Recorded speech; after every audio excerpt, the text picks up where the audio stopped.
السلام عليكم ورحمة الله وبركاته. خبيمتوتا هردفتوتا channel FM Technology.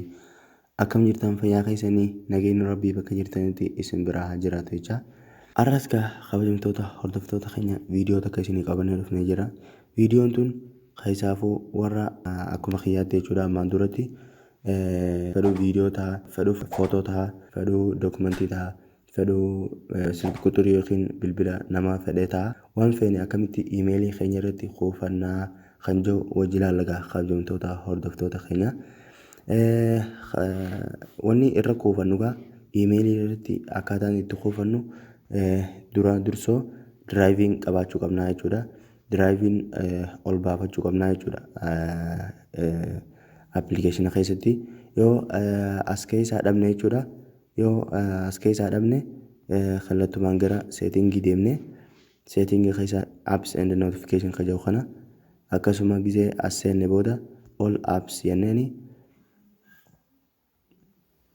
yeroo kana nuuf fide booda kanatti as keessaa barbaannee enable goone jechuudha. Yoo as keessa hin jiraanne kallattumaan gara Play Store dhaqnee jechuudha. Asitti drive jennee haa barreessinu.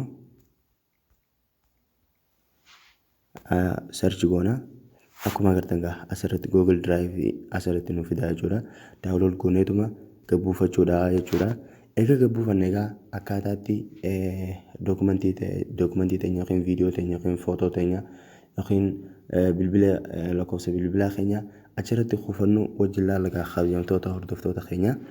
Hayyeegaa duraan dursoo isa bannee ilaalla.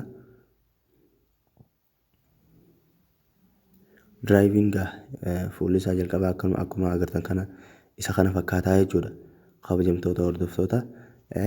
Erga kana banannee booda kallattumaan gara waan kuufachuu barbaannu san dhaqnaa jechuudha. Fakkeenyaaf silkii quxurii teenya haa kuufannu yookiin bilbila nama feene haa kuufannu yookiin kontaaktii teenya guutuutti jechuudha. Asumaan bakka gubbaa tanarraan jechuudha.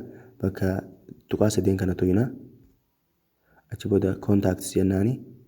Achi booda akkuma agartan gaa bilbilli hedduudha jechuudha as keessa. Kana tokko jajjabeessine all select goona. Akkuma agartan gaa namni 334 faan qaba jechuudha. Share bakka itti tana utuu nagaa gubbaa tanarratti. Achi booda drive hajau kana click goona. Akkuma agartan gaa iimeeliin kun kiyya kontaaktii achirratti save goona jechuudha. Asumaan save jennaani.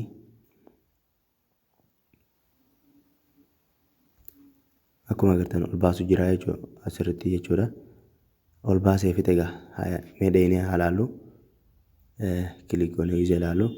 Akkuma agartan gaa ol baasee jechuudha kontaaktiilee teenya. Mee click goonee haa ilaallu waan inni ol baasee.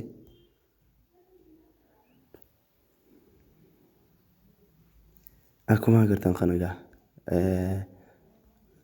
moobaayilii dila kana asirratti kuufannee jira jechuudha gaa kabajamtoota hordoftoota keenya. Hayyee ammas mee viidiyoo yookiin footoo tokko ol baafannu. Asumaan gaalarii seenna. Mee footoolee tiitanaa ol baasne ilaallu. Fakkeenyaaf takkuma ol baasee isin agarsiisu. Asumaan gaa eega kana footoo nuuf fide booda bakka share jettu tana tuqna. Achi booda drive jennaani. Akkuma agartan gaa kabajamtoota hordoftoota keenya iimeeliin kiyya kanuma duraaniiti. Footoonis tanaan amma ol baasu jiru. Save jennaan gaa ammaasi. Akkuma asirratti agartan ol baasu jira jechuudha. Save nu godhe gaa ammaas mee dhaqnee haa ilaallu ammaas. Drive seenna. Akkuma agartan gaa ol baafannee jechuudha footoo teenyaas. Akkuma ijaan agartan kanatti jechuudha ol baafannee footoo tanaas. Hayaa mee viidiyoos takka haa ilaallu mee viidiyoo takka ol baafannee haa ilaallu.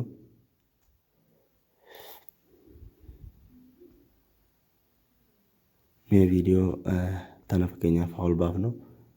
Share jennaani. Achi booda drive jennaani.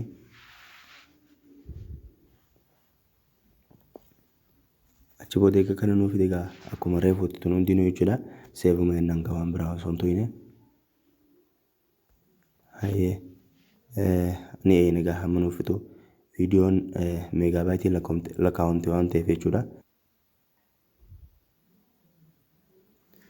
Fite egaa kabajamtoota hordoftoota keenyaa akkuma agartan kana jechuudha. Mee keessaa baanee halaalummaas akkuma agartan egaa viidiyoon tana fakkaatti jechuudha. Isiin akkanatti harkaan qabee jiru tana jechuudha. Tana fakkaatti egaa viidiyoon mee banee haa isin garsiisu.